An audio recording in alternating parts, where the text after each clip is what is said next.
Hello everyone, and welcome to the second episode of Moxham Trails. I'm Brian, and this is my journey with my son Ethan, taking an 18-acre piece of property in the Adirondacks and turning it into our own outdoor wonderland. Just to give you a quick recap of our first visit, Ethan and I spent most of our time clearing out the pine saplings from the lower portion of what we call the clearing. Then we took a walk around the perimeter to make sure the border is well marked. And who could forget Ethan's mishap in the mud? There's the driveway and the space we cleared last time. Here's all the stuff that we still need to do. And then here's the part of the clearing that we cleared last time. Still looks pretty good, much drier than the last time we were here. And yeah, let's get to work.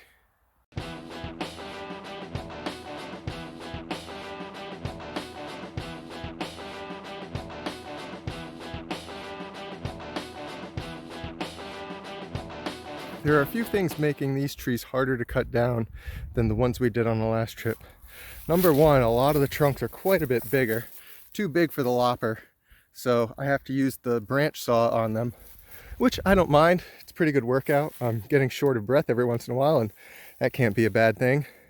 Also, there's a lot of these pricker bushes mixed in with the trees, so I'm wearing my heavy-duty gloves, but still, they're all wrapped inside, and sometimes when a tree branch snaps, it flings a bunch of thorny branches at me.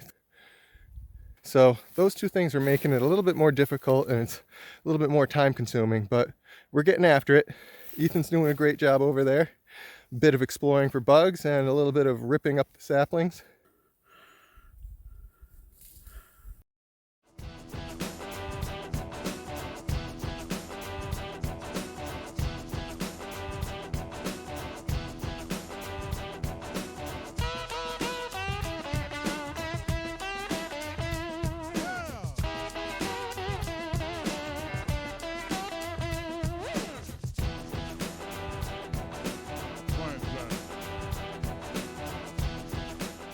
We have done quite a bit of work in the last hour and a half.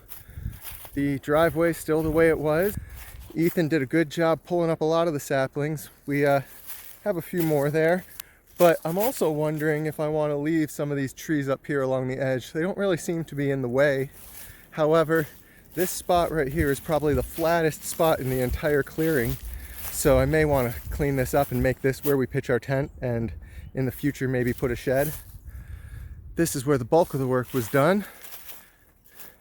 You can clearly see all those thorny pricker bushes now. They're the only thing that's really in the way. But the clearing's great. We can take a walk up the hill without walking through trees. And this area I'm going to dub the upper clearing. This is where the view of Moxham Point is, and this is where I hope to eventually build a cabin one day. For now, this will probably be where we put a picnic table, some Adirondack chairs, and make a nice fire pit out of some of these rocks laying around. And of course, like last time, we can turn around and take a nice look at Moxham Point. These trees haven't budded yet, so there's still a pretty good view. It's 1 day short of a full month since we were here last, so doing a good job so far of trying to get up here once a month. And you'll be able to see the progression of the trees popping, leaves opening, and how this view changes throughout the year. Another thing that needs some attention are the stumps that we left the last time we were here, lopping these trees down. In some spots we left them pretty tall, and I'm worried that those could even pop a tire maybe on my car or something else, and they certainly aren't flat enough to pitch a tent here or something like that. So a lot of these we're going to have to cut a little bit flusher to the ground.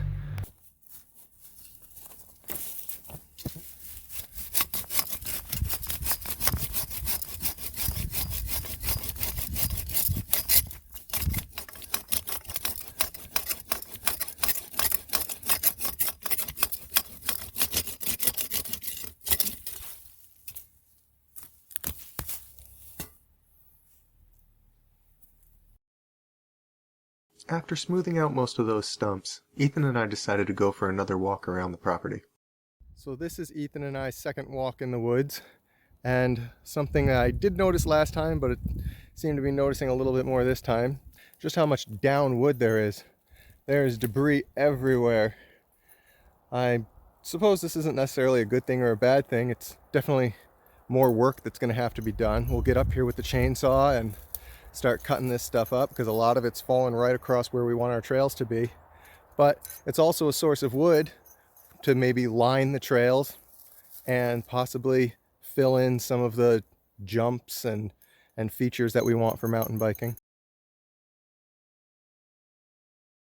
We're back in the spot where Ethan lost his boots on our last trip, and the water is still flowing.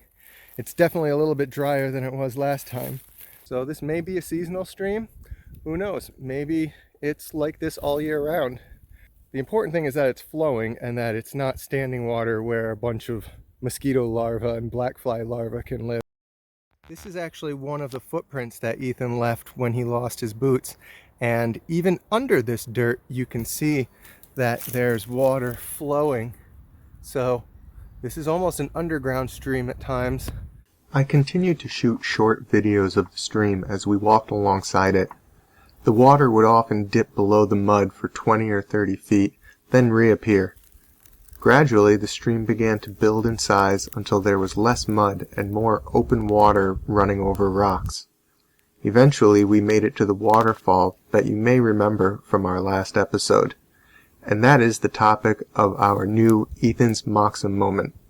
I apologize in advance for the fluctuations in volume.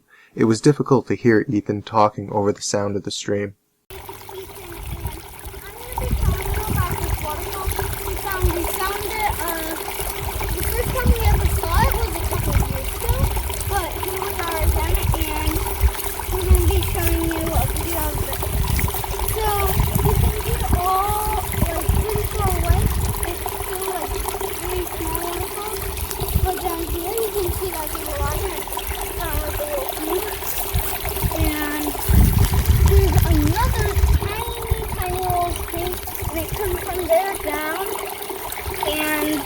Here's like a double waterfall. You can see it goes two different directions.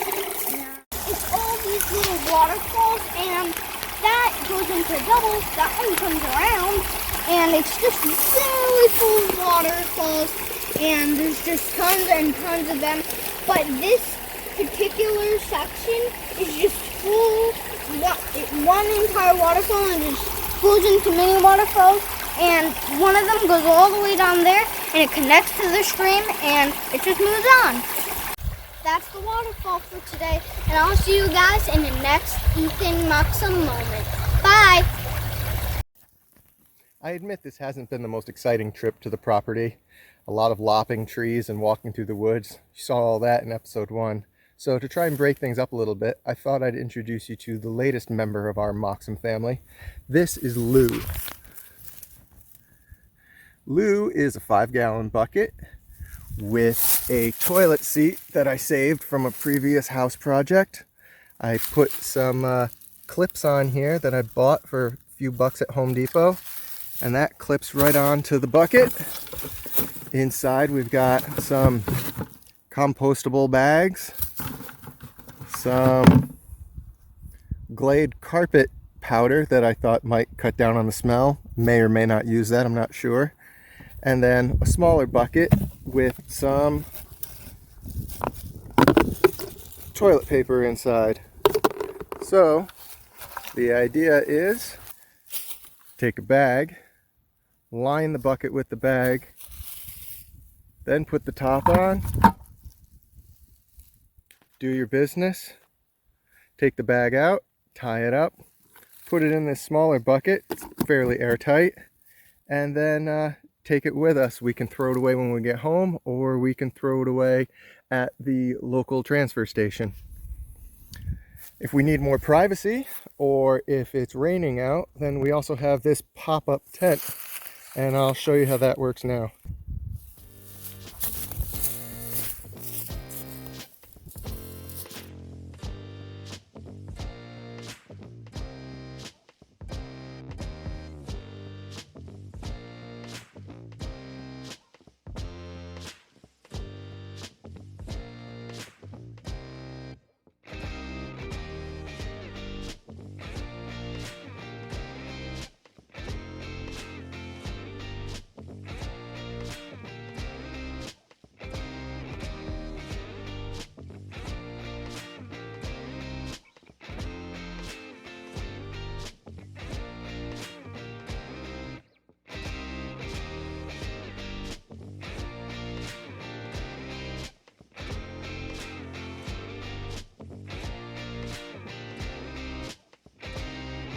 There you go.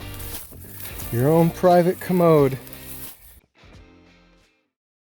I think that about does it for this trip. We cleared the saplings from the upper clearing. I still have those thorny plants to deal with, but that's nothing some pruning shears and an iron rake can't take care of. One of the things I like most about the clearing of the upper section is actually the view it gives me of the lower portion. Looking at it from this angle, the space seems bigger than I'd thought, and I can't wait to do something with it. But for now, I'd like to thank you all for watching, and we'll see you on the next Moxham Trails.